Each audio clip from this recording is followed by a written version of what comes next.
Missing someone who wasn't good for us is one of the most confusing and painful human experiences. It feels irrational. We know they hurt us, yet a part of us still longs for them.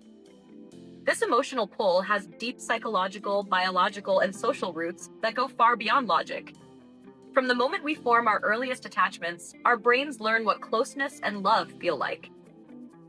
If we grew up around inconsistency, affection mixed with emotional neglect or unpredictability, that pattern becomes familiar. As adults, we may feel strangely drawn to people who recreate that same cycle of warmth and withdrawal because inconsistency feels like home. Psychologists call this an attachment template, a mental blueprint that defines what connection feels like, even when it's unhealthy. Another powerful factor is intermittent reinforcement, the sometimes good effect. When kindness or validation comes unpredictably, it strengthens emotional dependence, much like a gambler chasing the next win. You end up craving the few good moments and waiting for them to return, even if most interactions were painful. On top of that, the mind's natural biases distort memory.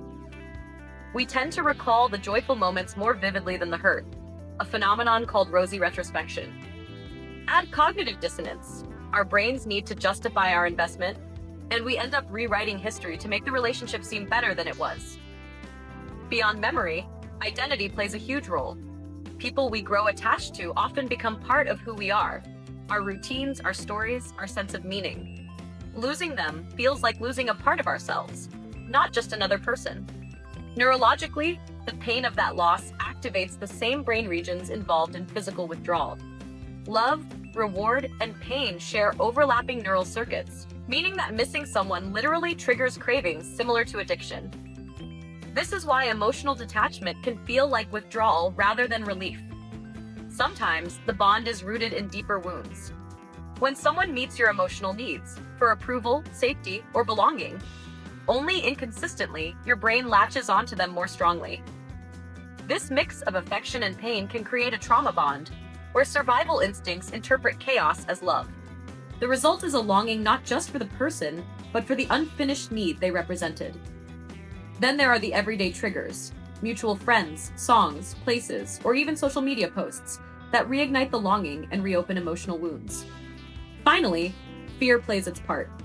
The human brain prefers what's familiar, even if it hurts. Ending a toxic relationship brings uncertainty, and uncertainty feels scarier than known pain. The idea that I'll never find anyone like them deepens the illusion of scarcity, making it harder to let go. In the end, missing someone who wasn't good for us isn't a sign of weakness.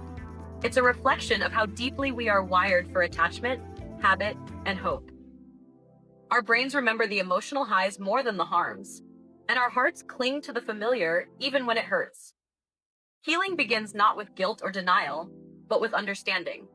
Recognizing that what we miss isn't just the person, but the feelings of connection, safety, and meaning we once associated with them.